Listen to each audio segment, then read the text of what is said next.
Hello everyone, I Pooja Sharma welcome you all at Future Series Institute online platform। स्वागत है आप सभी का हमारी डेली लाइव क्लासेस में। जैसा कि आप जानते हैं हमारी डेली लाइव क्लासेस में हम जवाहर नवोदय विद्यालय सिलेक्शन टेस्ट के पीवाईक्यू सॉल्व कर रहे हैं, जिसमें कि आज हमारा जो टॉपिक है वो रहने वाला है metals and non metals. Metals and non metals से रिलेटेड हम आज क्वेश्चंस पीवाईक्यू सॉल्व आउट करेंगे। देखते हैं first question. Which one is a non-metal which conduct electricity?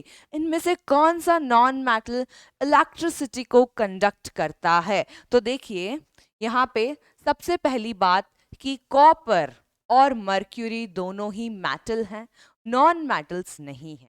तो कॉपर और मर्क्यूरी को हमने कट आउट कर दिया, बचा हमारे पास में ब्रोमीन एंड ग्रेफाइट। तो इसमें से जो ग्रेफाइट है, graphite is a allotrope of carbon, carbon का एक एलोट्रॉप है ये, और ये क्या करता है, नॉन मेटल होने के बावजूद भी इलेक्ट्रिसिटी कंडक्ट करता है क्योंकि इसमें फ्री इलेक्ट्रॉन्स की प्रेजेंस होती है।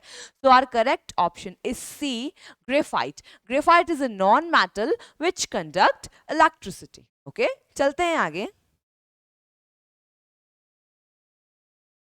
The most abundant non-metal found in the earth crust is, most abundant यानी कि सबसे ज्यादा नॉन मेटल जो कि अर्थ की क्रस्ट में पाया जाता है। तो देखिए जो अबंडेंट मेटल्स हैं ये 8 अबंडेंट मेटल्स होते हैं। ओके, अब ये नॉन मेटल की बात कर रहा है क्योंकि तो नॉन मेटल जो है वो ऑक्सीजन होता है। ऑक्सीजन क्या है, अबंडेंट अमाउंट में अर्थ क्रस्ट के अंदर पाया जाता है। तो इसके अंदर देखिए आपके पास में है oxygen, silicon, aluminium, calcium, iron,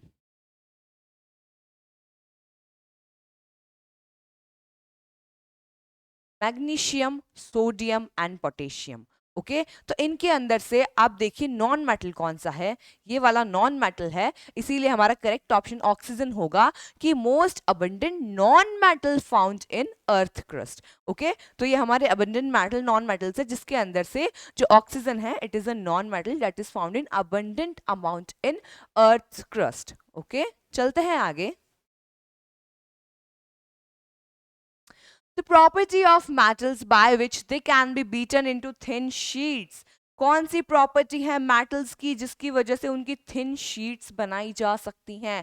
देखिए ductility, brittleness, malleability and conductivity. तो देखिए मैं आपको बता दूं डक्टिलिटी जो है वो एक मेटल की प्रॉपर्टी है जो उसे वायर्स में बीटन करने का काम करती है। ओके, वायर्स में बनाती है। ब्रिटलनेस की मैं बात करूं तो ब्रिटलनेस क्या है, ब्रिटलनेस मतलब कि वो कितना शाइनी है, वो बात है। मैलिएबिलिटी यानी कि thin into drawn into thin sheets, thin sheets में इसको बनाया जाए। और कंडक्टिविटी यानी कि ये कितनी इलेक्ट्रिसिटी को कंडक्ट करता है या नहीं करता है। तो हमारा करेक्ट ऑप्शन कौन सा हुआ, मेलिएबिलिटी, यानी कि वो मेटल जो कि थिन शीट्स में बनाए जा सकते हैं, that can be drawn into thin sheets, this property is known as malleability.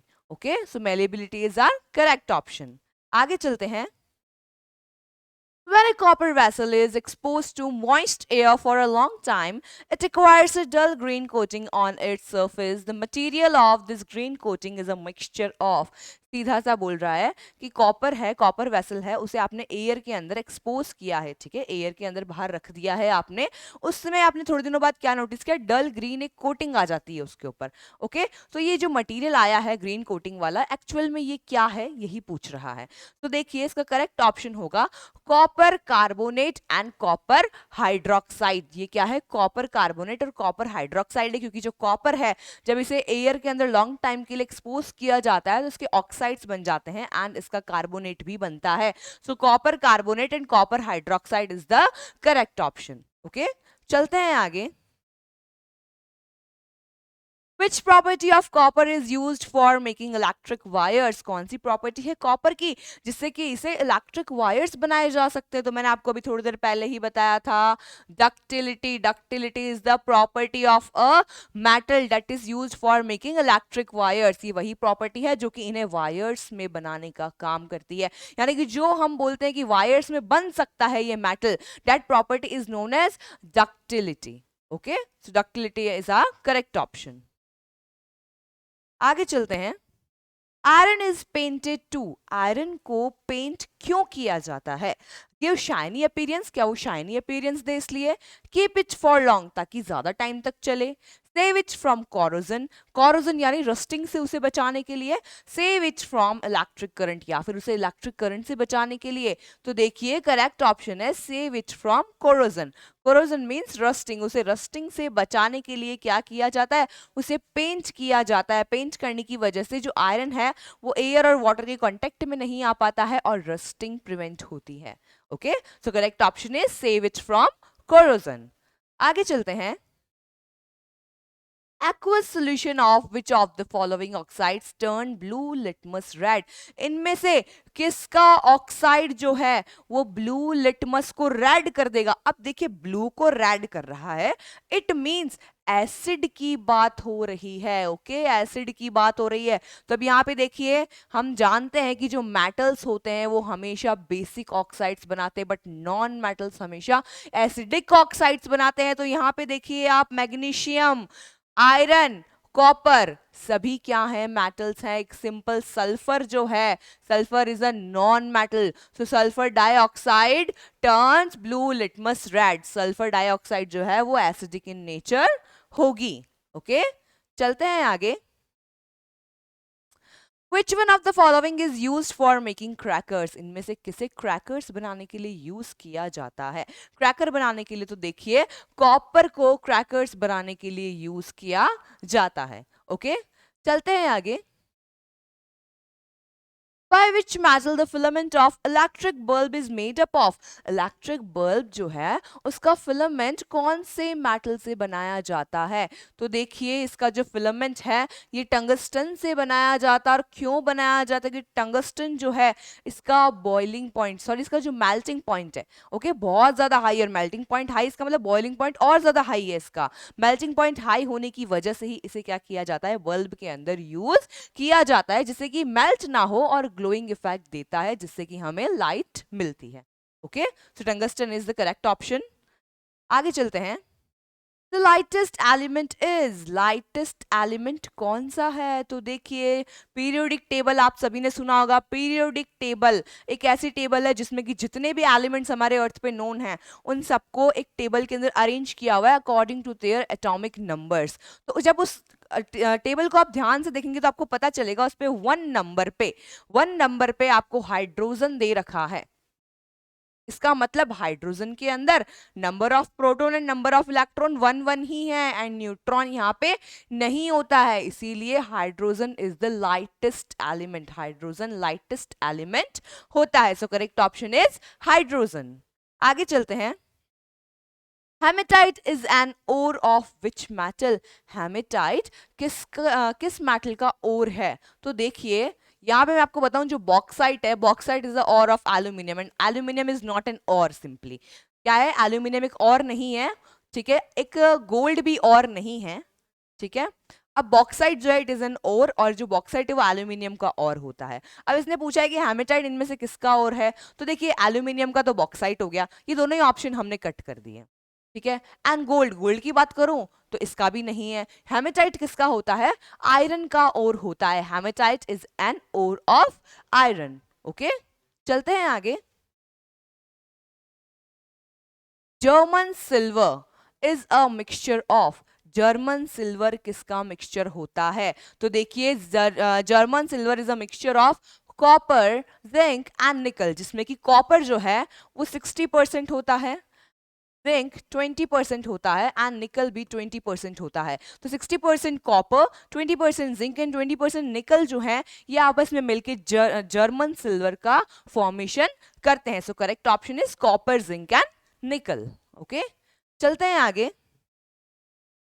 Simple glass is a mixture of which of the following? एक सिंपल जो ग्लास होता है वो किसका मिक्सचर है, ये आपसे पूछा है। फिर देखिए मिक्सचर पूछा है तो इसका मतलब यहाँ पे सिंगल सिंगल चीज दे रखी है, आपको एक भी मिक्सचर नहीं दे रखा है। आपको सिलिका बोला है, silica is not a mixture, it is a single substance.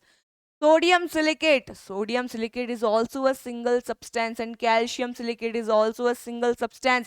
Mixture कब होगा? मिक्सचर तब होगा जब हम all three of the above बोलेंगे.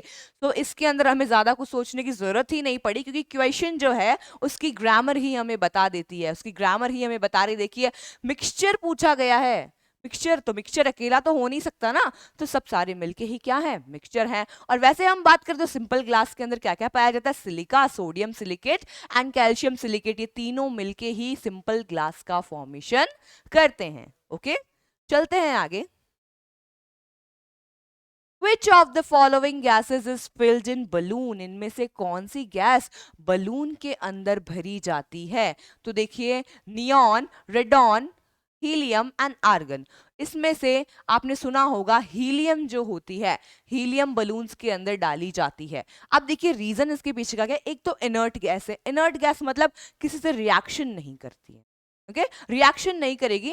तो नियॉन, रेडॉन, आर्गन, हीलियम ये सारी ही इनर्ट गैसेस ही हैं. तो पहला तो ये कि इनर्ट गैस यूज होती है. दूसरा क्या है? ये लाइट होती है. हीलियम लाइट होती है, जिससे कि बलून जो है, आपने देखा होगा गैस वाला बलून जो होता है हीलियम का, आपके छोड़ने पर वो ऊपर की तरफ उड़ जाता है.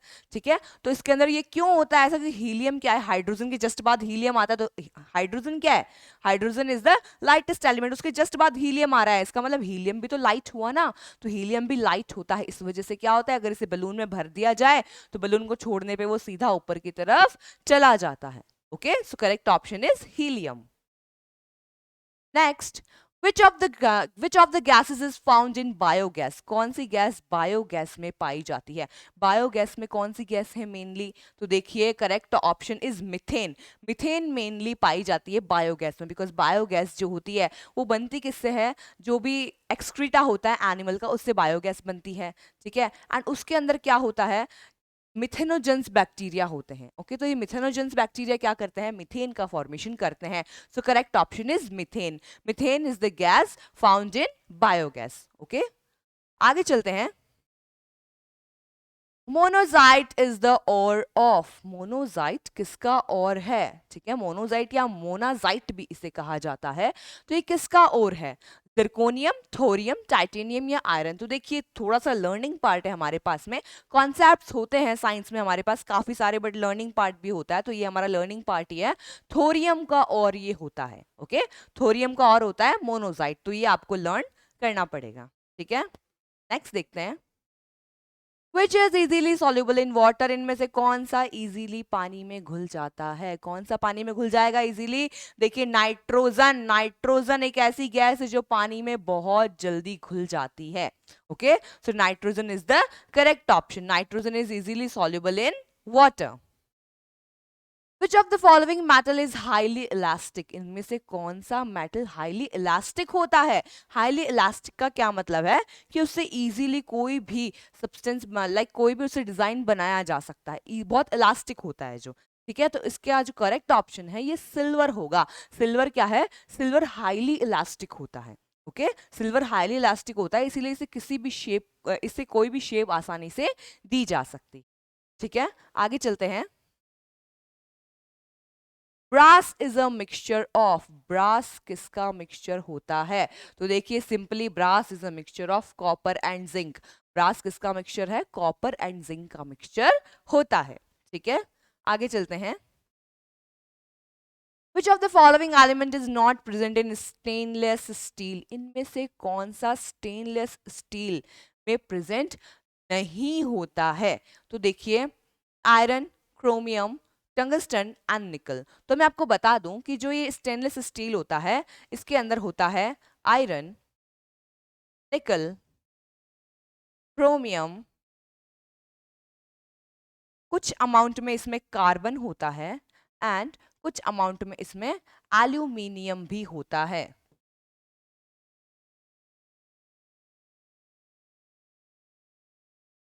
एल्यूमिनियम भी इसके अंदर होता है. तो आयरन, निकल, क्रोमियम, कार्बन, एल्यूमिनियम. कार्बन और एल्यूमिनियम का नाम तो यहाँ पे है नहीं. हमारे पास में बचता है आयरन, निकल एंड क्रोमियम. तो आयरन, निकल और क्रोमियम तीनों पाए जा रहे. तो कौन सा नहीं पाया जा रहा? टंगस्टन यहाँ पे नहीं पाया जाता है. ओके, तो इसके लिए आपको क्या करना पड़ेगा? स्टेनलेस स्टील का जो कंपोजिशन है वो आपको याद करना पड़ेगा. वो क्या है? आयरन, निकल, chromium, carbon and simply aluminium इसके अंदर होता है। ओके, चलते हैं आगे। Which of the following element is not, okay आगे चलते हैं। Which of the following metal is found in free stage? इनमें से कौन सा free stage में पाया जाता है, यानी free state में कौन सा पाया जा रहा है जो कि freely पाया जा सकता है, उसे किसी के साथ में बॉन्ड वगैरह बनाने की जरूरत नहीं होती है। तो देखिए आपने सुना है कॉपर, जिंक, आयरन सबके कुछ ना कुछ कंपाउंड्स होते हैं, बट लेड जो है वो फ्री स्टेट के अंदर पाया जाता है। तो फ्री स्टेट में कौन सा पाया जा रहा है? लेड जो है वो एक ऐसा मेटल है जो कि फ्री स्टेट में पाया जाएगा। ओके, चलते हैं आगे। Which of the following metal is a liquid? इनमें से कौन सा मेटल एक लिक्विड है? कौन सा मेटल लिक्विड है? देखिए मर्क्यूरी, हमें पता है मर्क्यूरी थर्मामीटर्स में यूज होता है, लिक्विड होता है, थोड़ा सा टेम्परेचर देने पे भी एक्सपांड हो जाता है, इसीलिए इजीली टेम्परेचर को मेजर कर पाता है, इसीलिए हम इसे किस में यूज करते हैं? थर्मोमीटर्स के अंदर यूज करते हैं। So correct option is mercury. Mercury is a metal that is liquid in state. Okay, आगे चलते हैं। The hardest metal from the following is, इनमें से हार्डेस्ट मेटल कौन सा है? तो देखिए मैं आपको बता दूं, इसकी बात हम पहले भी कर चुके हैं, टंगस्टन की बात हमने की थी कि टंगस्टन क्या है, इसका मेल्टिंग पॉइंट बहुत ज्यादा हाई होता है। इसका मतलब ये क्या है? हार्डेस्ट सब्सटेंस यहाँ पे होगा, hardest metal from the following कौन सा होगा? टंगस्टन होगा, क्योंकि इसका मेल्टिंग पॉइंट बहुत ज्यादा होता है। Okay, so it is the hardest substance. आगे चलते हैं। The main element to be used in manufacturing matchboxes. Match boxes बनाने के लिए कौन सा मेनली यूज किया जाता है? इनमें से फास्फोरस, सिलिकॉन, मैग्नीशियम या सल्फर? तो देखिए फास्फोरस जो है मेनली रेड फास्फोरस, जिसे हम कहते हैं रेड फास्फोरस, ठीक है, फास्फोरस ब्लैक भी होता है, रेड भी होता है, येलो भी होता है, तो उसमें से रेड फास्फोरस जो होता है उसे यूज किया जाता है किसके अंदर? मैच बॉक्सेस की मैन्युफैक्चरिंग करने के अंदर। ओके, आगे चलते हैं। Choose the higher form of carbon from the following. इनमें से हमें कार्बन की फॉर्म्स चूज करनी है, हायर फॉर्म्स। तो इसमें देखिए इनमें से एक ऐसा जो कार्बन की फॉर्म है ही नहीं, ठीक है ना। तो देखिए ध्यान से देखिए, ग्रेफाइट, ग्रेफाइट कार्बन का है, एलोट्रॉप है, ठीक है। Diamond is also allotrope of carbon. Buckminster fullerene is also a allotrope of carbon, but bauxite is a ore of aluminium. ये एल्यूमिनियम का और होता है, इसका कार्बन से कोई लेना देना नहीं है। इसीलिए हमारा ऑप्शन क्या होगा करेक्ट, जिसमें कि 1, 2 और 3 दोनों होंगे। तो ये देखिए फर्स्ट वाला हमारा करेक्ट हो जाता है, 1, 2 एंड 3 ये तीनों ही क्या है? कार्बन की फॉर्म होती है। ओके, आगे चलते हैं। Choose those metals from the following which are found in their natural state. इनमें से कौन से अपने नेचुरल स्टेट के अंदर पाए जाते हैं, नेचुरल स्टेट में पाए जाएंगे, ठीक है ना। तो देखिए इसमें से सिल्वर एंड गोल्ड जो होते हैं ये नेचुरल स्टेट में पाए जाते हैं, कॉपर और जिंक नेचुरल स्टेट में नहीं पाए जाते हैं। तो आपको आंसर वही चूज करना जिसमें थर्ड और फोर्थ दोनों हो। तो कौन सा है? सी वाला। Okay, so C option is correct. Both silver and gold are found in their natural state. Okay. Important steps for obtaining of metal from their ores are given below. अब हमें पता है जब हमें ore मिला है तो इसका मतलब प्योर मेटल नहीं है, मेटल को एक्सट्रैक्ट करना पड़ेगा। एक्सट्रैक्शन तो ये यही पूछ रहा है, एक्सट्रैक्शन की जो प्रोसेस है उसको आपको बताना है स्टेप बाय स्टेप। तो देखिए सबसे पहले सैंडिंग या ग्राइंडिंग होती है, ओके। इसके बाद में एक्सट्रैक्ट किया जाता है, देन एनरिचमेंट किया जाता है एंड देन उसकी प्रोसेसिंग। तो हमारा सीक्वेंस क्या हुआ? हमारा सीक्वेंस हुआ सेकंड, सेकंड के बाद में fourth, then third and finally first. तो ये वाला सीक्वेंस हमें जहां नजर आए वही हमारा ऑप्शन करेक्ट होगा, second, fourth, third and first. तो सी वाला देखिए, second, fourth, third and first, इसका मतलब ये हमारा करेक्ट ऑप्शन होगा। ये क्या है? स्टेप्स हैं किसके? एक्सट्रैक्शन के, from extraction of metal from ores. Okay, चलते हैं आगे। Metals generally show which of the following property, इनमें से कौन सी प्रॉपर्टी मेटल्स शो करते हैं? तो देखिए इलास्टिसिटी, यस इलास्टिसिटी शो करेंगे बिकॉज हम पढ़ते हैं मैलिएबिलिटी एंड डक्टिलिटी, ठीक है, तो वो दोनों ही इसकी इलास्टिसिटी की वजह से ही आती हैं। Electrical conductivity, obviously electricity conduct करते हैं। लेक ऑफ लस्टर, नो, क्योंकि लश्यर मीन्स शाइनी सरफेस, क्या उनकी शाइनी सरफेस नहीं होती है? गलत, उनकी तो शाइनी सरफेस होती है, तो ये तो ऑप्शन गलत हो गया। साउंडिंग नेचर, क्या उन्हें बजाने पे साउंड सुनाई देता है? हमें बिल्कुल सुनाई देता है। इसका मतलब कि फर्स्ट सेकंड एंड फोर्थ हमारा करेक्ट ऑप्शन है। तो जहां आपको फर्स्ट सेकंड फोर्थ दिख रहा है वही आपका करेक्ट ऑप्शन होगा, डी वाला। देखिए फर्स्ट सेकंड एंड फोर्थ तीनों ही आपको नजर आ रहे हैं, it means D is the correct option. ठीक है, आगे चलते हैं। The usage of aluminium is into the making of food making utensils. Which of the following properties are responsible for it? Aluminium को फूड मेकिंग यूटेंसिल्स के लिए use किया जाता है, ठीक है, बर्तन वगैरह बनाए जाते हैं, तो उसमें उसके कौन सी प्रॉपर्टी का रोल होता है? हायर रिएक्टिबिलिटी, देखिए रिएक्टिव, अगर रिएक्टिव होगा तो इसका मतलब तो फिर उसे नहीं यूज किया जाना चाहिए ना, वो रिएक्टिव नहीं है। हायर बॉइलिंग पॉइंट, नहीं। Higher electrical conductivity, yes. Higher heat conductivity, yes. इसकी हायर इलेक्ट्रिकल कंडक्टिविटी और हीट कंडक्टिविटी होती है, यानी कि हीट और इलेक्ट्रिसिटी को बहुत ज्यादा अमाउंट में कंडक्ट कर लेता है, इसीलिए इसे यूटेंसिल्स बनाने के लिए यूज किया जाता है। तो करेक्ट ऑप्शन आपका वो होगा जिसमें थर्ड एंड फोर्थ है, तो ये देखिए आपका D option, third and fourth is the correct option. ठीक है, चलते हैं आगे। तो ore of aluminium metal is, aluminium का और कौन सा है? काफी देर से हम पढ़ रहे हैं, bauxite is the ore of aluminium.